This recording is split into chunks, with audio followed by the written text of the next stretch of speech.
مسجد کو آباد کرو، اپنے مدرسوں میں کو آباد کرو، اس لیے کہ وہ مراکز ہیں جہاں مدرسہ بنتا ہے، وہاں روزانہ یہ چند بچے جو قرآن لے کر جاتے ہیں، آپ اس کو معمولی سمجھتے ہیں؟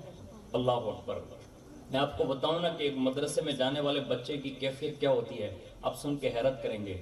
دنیا کا کروڑ پتی، ارب پتی، خرب پتی، حق تو یہ ہے کہ ہمارے پی ایم ہندوستان کے اگر کہیں چلے نا تو زیادہ سے زیادہ اچھے سے اچھا کارپیٹ بچھایا جا سکتا ہے، یعنی کہیں چلے تو یہ ہو سکتا ہے، سفر کرے پلین لایا جا سکتا ہے، اس سے زیادہ سویدھا اور کیا ہو سکتی ہے؟ وہ دن میں 24 گھنٹے میں اگر ایک ایک منٹ پہ بھی لباس تبدیل کرے نا تو بھی کوئی کمال نہیں ہے۔ لیکن میں ایک بات ایک بچے کی عرض کر رہا ہوں کہ جب بچہ مدرسے چلتا ہے نا، یعنی گھر سے نکلا، ہاتھ میں تختی ہے، اما پارا ہے یا قرآن شریف یا کوئی کتاب ہے، یا صرف ارادہ کر کے مدرسے کی طرف چلتا ہے، اللہ اکبر، کوئی کارپیٹ بچھائے یا نہ بچھائے، کوئی گاڑی لائے یا نہ لائے، کوئی اس کا استقبال کرے یا نہ کرے، لیکن ایک مدرسے کا بچہ جب گھر سے نکلتا ہے نا تو اللہ فرماتا ہے، اے میرے فرشتوں، آج میرے محبوب کا مہمان میرے محبوب کے گھر کی طرف جا رہا ہے، تم زمین کی طرف اتر جاؤ اور اس کے پیروں کے نیچے اپنے پروں کو بچھا دو تاکہ میرے محبوب کا مہمان مدرسے تک جائے تو فرشتوں کے پروں پر جائے۔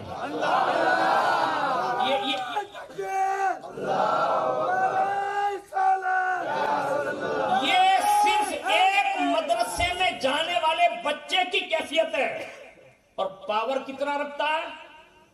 آج ہم پاورفل کس کو سمجھتے معلوم ہے؟ جج کو، یہ بڑھنا کھڑا جائے قلم اکاری دیں فیصلہ دیں، وکیل جے باجو یہ جھوٹ بول دے گا وہ وہی ہو جائے گا، پولیس پکڑ لے گا تو جیل خانے میں ڈال دے گا، 2 ڈنڈے مارے گا، یہ 3 افراد ہے نا۔ اور تیسرا ایک طبقہ ہے جو بھائی گیری کرتا ہے، گمنو کاٹ لو پکڑے لائیو 10,000، یہی ہو رہا ہے۔ یعنی دنیا میں لوگ اسی کو طاقتور سمجھتے ہیں۔ سن لو دل کے کانوں سے، یہ کوئی طاقتور نہیں ہے۔ دنیا کا سب سے بڑے سے بڑا جج بھی اگر بظاہر وہ مسلمان ہے، ایگزامپل دے رہا ہے، تو وہ اپنے باپ کی میت کے وقت نزا کی تکلیف میں وہ تخفیف نہیں کرا سکتا، وکیل بھی تخفیف نہیں کرا سکتا، قبر کا عذاب کوئی پولیس والا دور نہیں کر سکتا۔ دنیا کا ارب پتی، خرب پتی، جتنا پتی ہونا، کوئی قبر کی منزل کو آسان نہیں کرا سکتا۔ آپ جس مدرسے میں اپنے بچوں کو بھیج رہے نا، وہ بچہ جس بستی سے گزر جاتا ہے، حضور فرماتے ہیں اس بستی سے اللہ قبرستان سے 40 دن تک عذاب دور فرماتے ہیں۔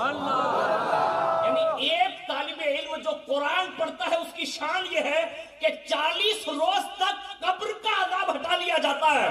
اب مجھے بتاؤ جس گھر کا بچہ ہو اس گھر میں کتنی رحمتوں کا نزول ہوتا ہو۔ یہ کائنات میں قرآن کی ہی ایک تعلیم ہے کہ جس نے اتنا عروج بخشا، اتنا عروج بخشا۔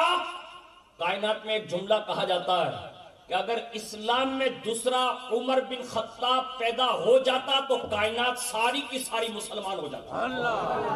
یہ عمر کون ہے؟ یہ قرآن سننے کے بعد مسلمان ہوئے۔ آج ہم کتنا قرآن پڑھتے ہیں میں آپ کو زیادہ نہیں کہتا، ایک ایگزامپل دے رہا ہوں۔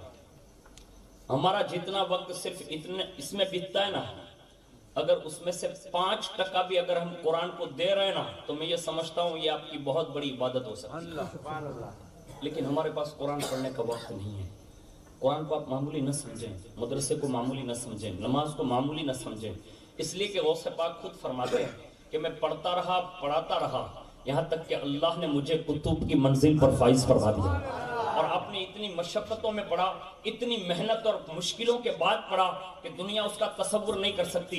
خود غوث پاک فرماتے ہیں کہ اگر مجھ پر جو مصیبتیں نازل ہوئی، اگر وہ مصیبتیں کسی پہاڑ پر نازل ہوتی تو پہاڑ اپنی جگہ سے ہل جاتا، لیکن مجھ پر جب کوئی مصیبت آتی نا تو ایسے سیدھا لیٹ جاتا، آسمان کی طرف رک کر کے کہتا فَإِنَّ مَعَ الْعُسْرِ يُسْرًا إِنَّ مَعَ الْعُسْرِ يُسْرًا فَإِنَّ مَعَ الْعُسْرِ يُسْرًا إِنَّ مَعَ الْعُسْرِ يُسْرًا۔ یہ آیت کی تکرار کرتا، اللہ میری مصیبتوں کو دور فرما دیتا۔ یعنی غوث پاک اس آیت کی یہ بات بتا کر اپنے سارے غلامان قادریت کو پیغام دے رہے ہیں، جب بھی مصیبت دستک دینا تو قرآن ضرور پڑھا کرو۔